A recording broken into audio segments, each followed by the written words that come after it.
Chapter 4 117 Shipwreck. The chain leading to the Shipwreck Island was about 4 kilometers long, which was on the shorter side by the chained isle standards. As a swift shadow, Sonny would have been able to ride it all the way to his destination in just a few minutes.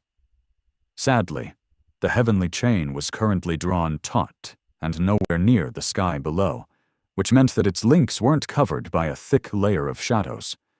He was going to have to cross it on foot. As the ground behind him started to move, announcing the approach of something far more hungry and terrifying than the swarm of gluttonous maggots, Sonny slid out of his hiding spot, dashed toward the edge of the island, and jumped down. Falling through the vast expanse of the blue sky, he landed on the iron surface of the heavenly chain, rolled down a few meters, and then finally caught his balance. The chain stretched far into the distance, rising higher and higher until it connected with the slowly descending Shipwreck Island.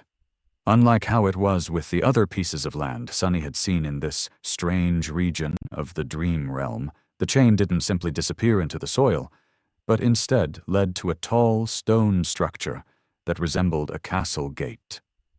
2 massive pillars rose high into the sky, overgrown by vines and moss. The gate itself had been broken a long time ago, and now the space between the pillars was empty, the wind passing freely through its vast opening. Further away, the corpse of the iron giant continued to sway in the air, his one remaining hand pointed at the sky below. Summoning the cruel sight, Sonny turned it into the spear and cautiously moved forward. The further he walked, the lower the Shipwreck Island descended, until finally the heavenly chain became almost horizontal. In about an hour, Sonny crossed the abyss separating 2 isles and approached the stone structure he had noticed from afar. Up close, it was even more monumental.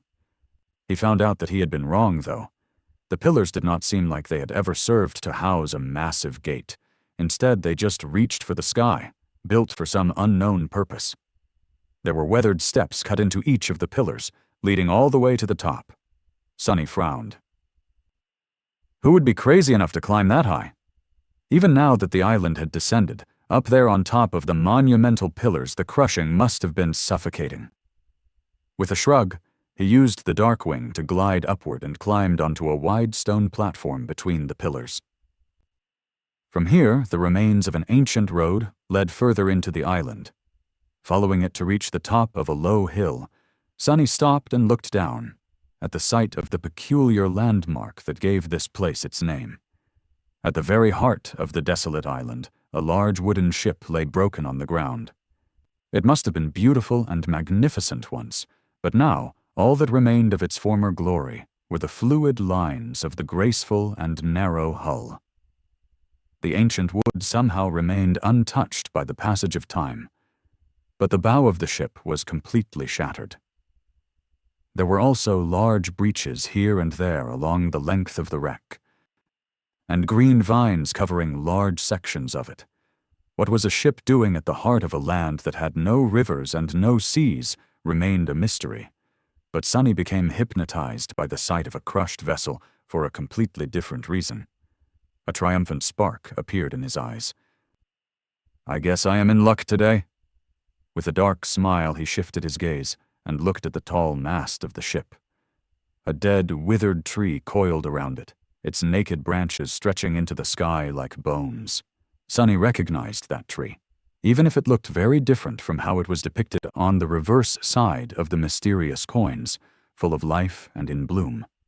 This was the same ship he had seen before, which meant that the coin might have come from inside the wreck, or at least was connected to it somehow. Initially, Sonny had only planned to scout the vicinity of the island and search for the traces left by the dead chain worm. But now, he felt as if this scouting expedition could actually lead him directly to the treasure he so desperately wanted to find. What were the chances that the coins depicting the strange ship came from somewhere else? Close to 0, most likely. Now he only had to sneak into the wreck, explore it, and return in one piece. Which was not an easy task, considering how close to the tear the island was. Sonny could not see any nightmare creatures moving across its surface, but he knew that there had to be some, and that they were going to be of the truly dreadful kind. Still, he wasn't going to turn back now. It's worth it. Sonny spent some time observing the island. No matter how hard he looked, and how much shadows roamed around, he couldn't see any abominations anywhere near the ancient ship.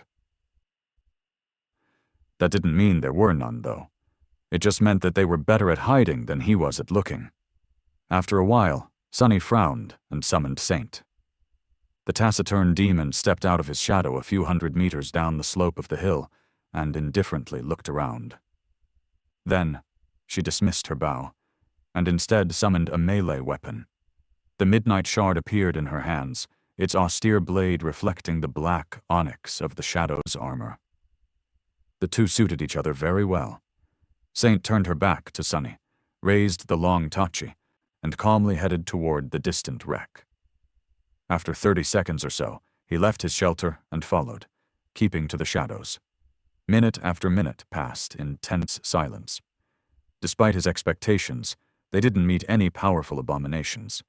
The island was quiet and deserted, covered only by overgrown ruins, vines, and piles of broken wood. When they were halfway to the ship, however, something finally changed. As Saint approached one of the piles of debris, it suddenly moved, and then assembled itself into the shape of a tall, menacing humanoid creature, its hands ending in long, jagged blades. As countless similar piles of splintered wood began to move all around them, Sonny breathed out a curse. It had started so well.